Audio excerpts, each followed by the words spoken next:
ভাই মালয়েশিয়ার ভিসা চালু হয়ে গেছে, কিছুদিনের ভিতরে বাংলাদেশ থেকে লোক নিয়ে আসবে, অলরেডি মেডিকেল করা শুরু করছে। এই বিষয়গুলো কিন্তু আমরা জানি না। এই বিষয়গুলো কারা জানে? যারা বাংলাদেশ থেকে বিভিন্ন কান্ট্রিতে লোক পাঠায়, যাদেরকে সহজ ভাষায় আমরা বলি দালাল, তারা জানে। কথা কি বুঝতে পারছেন? আমার বাড়ির পাশের কয়েকজন ব্যক্তি প্রতিনিয়ত আমাকে বিভ্রান্ত করতেছে, বলতেছে যে ভাই মালয়েশিয়ার ভিসা অলরেডি চালু হয়ে গেছে।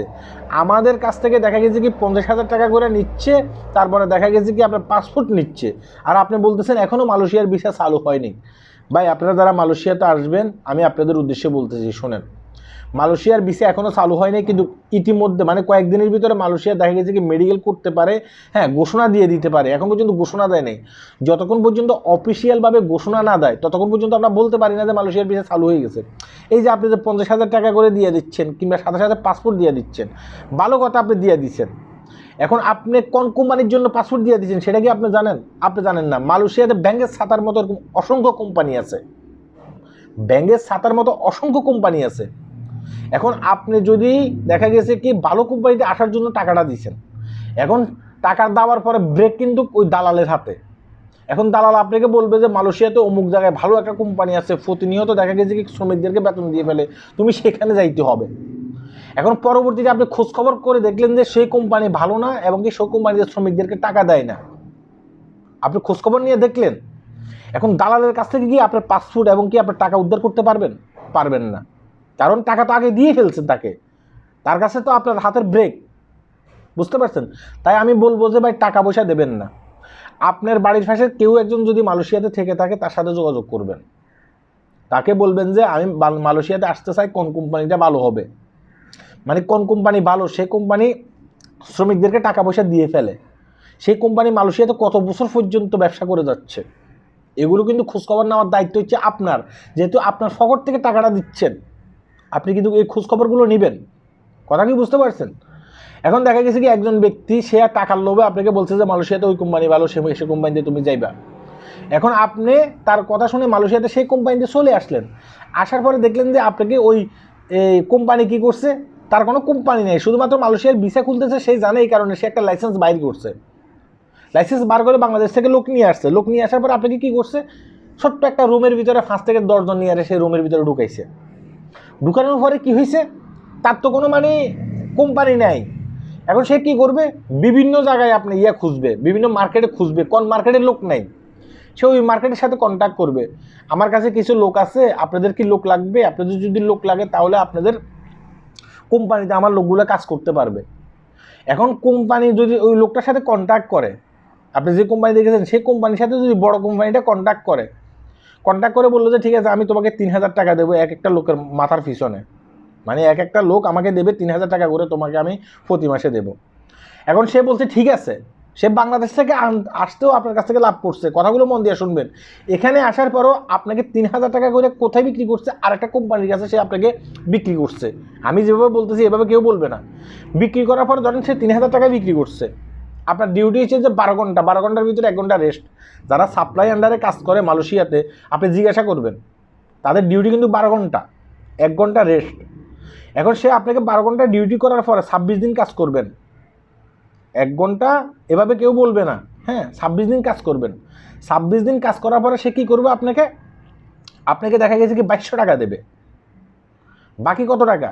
বাকি 800 টাকা। এই 800 টাকা কে নিয়ে নেবে?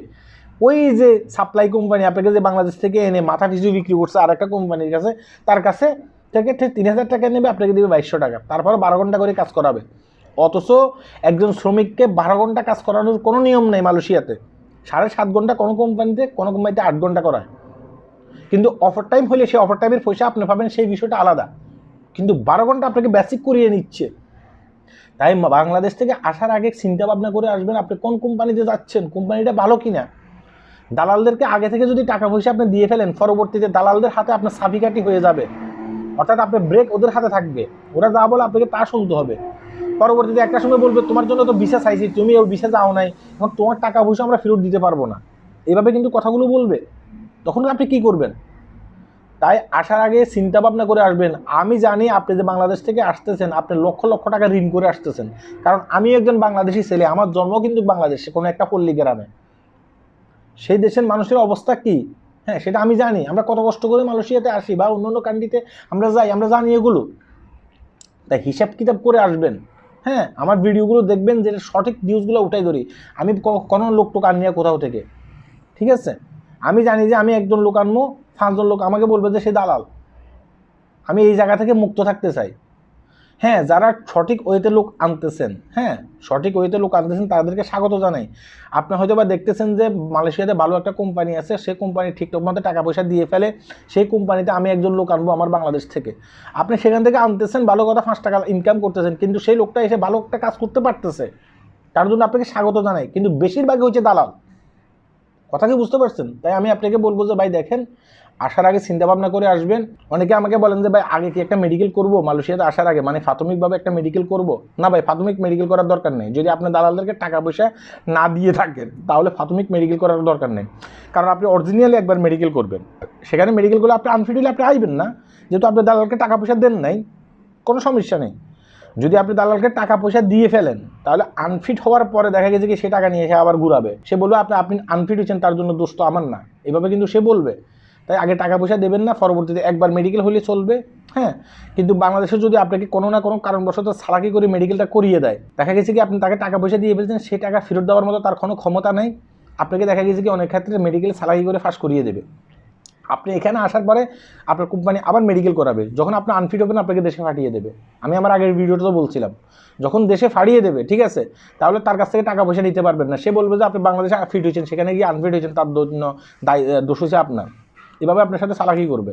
তাই আমি বলবো যে হ্যাঁ, আপনি যদি দালালকে টাকা পয়সা দিয়ে ফেলেন, তাই প্রাথমিকভাবে আগে একটা মেডিকেল করবেন, কারণ সেটা আপনাকে আবার মেডিকেল করিয়া কিংবা ফাঁস করিয়ে আপনাকে মালয়েশিয়াতে ফাটাবে, তাই না? কিন্তু যদি আপনি টাকা পয়সা না দেন, হ্যাঁ মেডিকেল হওয়ার পরে আপনি যদি টিকেন তারপরে দেবেন, তাহলে প্রাথমিক মেডিকেল করার কোনো দরকার নেই। আশা করি বুঝতে পেরেছেন। হ্যাঁ, আল্লাহ হাফেজ।